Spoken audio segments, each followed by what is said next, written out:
Brent's favorite company, Clearview AI, is going to get this little patent maybe for facial recognition technology. And basically, they want to patent this search engine for faces concept.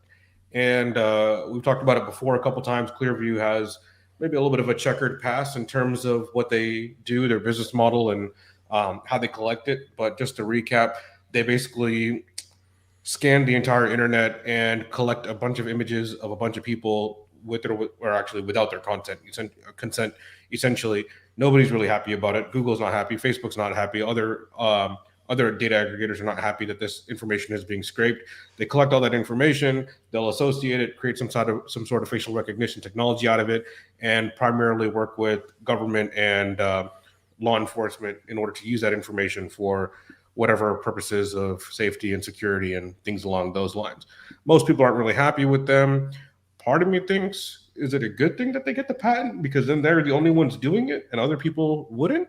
Or is it one of those things where, like, how does a patent really affect what they're doing, I guess? Not so much, maybe? What did you guys think of this? I actually didn't have an issue with the patent itself. I do have an issue with the application of the patent. So there are two different things. And it's not surprising that some of the other companies are complaining about it. If you look at the companies complaining about it, it's the companies who collect the data from users without users' permissions are complaining about another company who's collecting the data without their permission, right?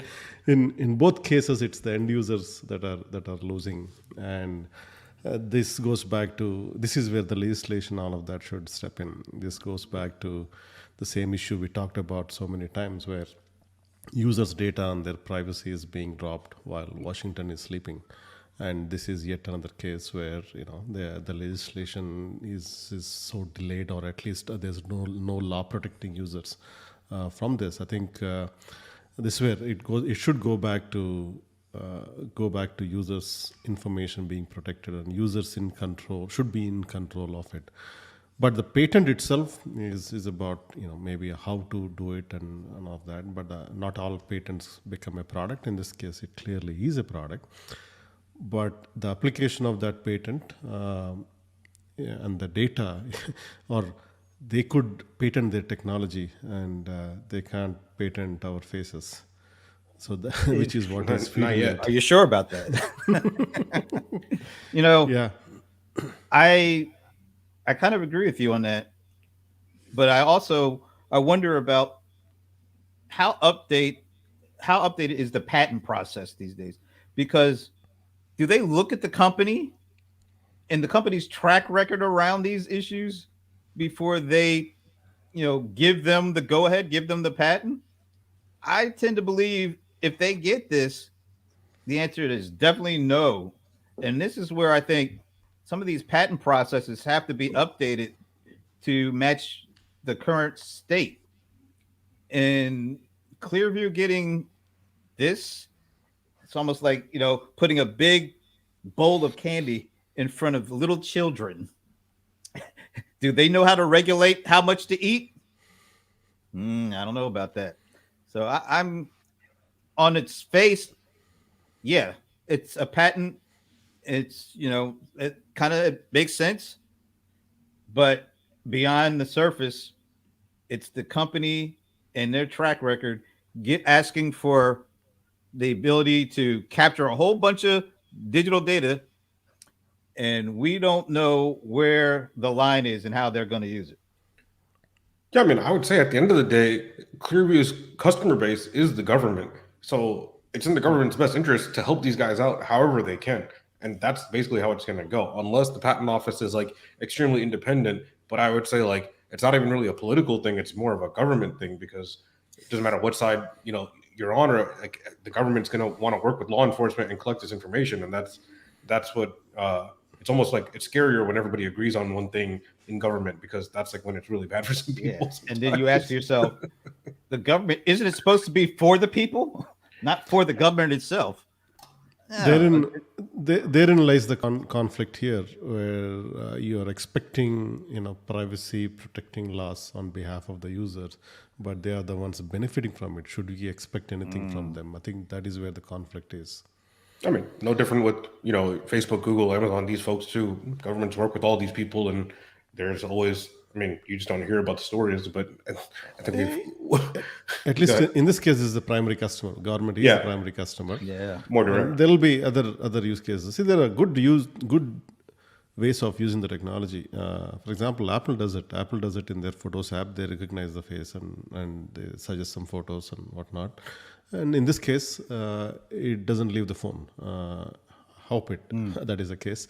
It doesn't leave the phone, and everything is done on the device. That's a positive thing. And there are good uses of the same tech.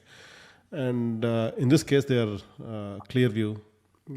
It comes down to the ethics of the company. Clearly doesn't have the right ethics, and they are doing it the wrong way. It's the patent or the technology is never the problem. It is the application of that patent and the technology and the ethics of the ones that are implementing this. Therein lies the problem. Gotcha. I actually see this as the real Facebook.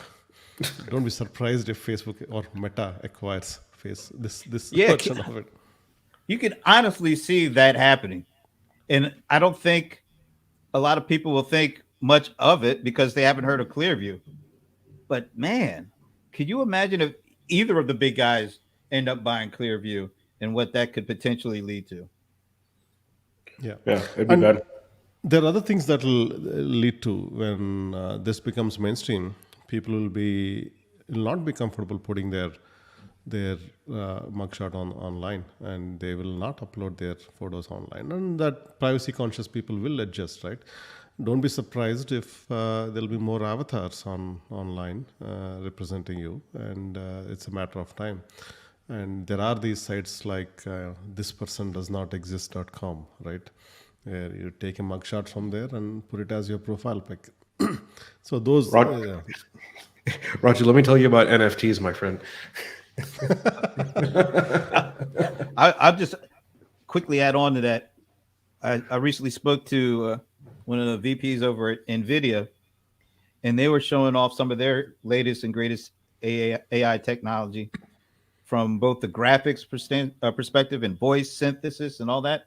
So they did an illustration or a demo of a guy on a job interview.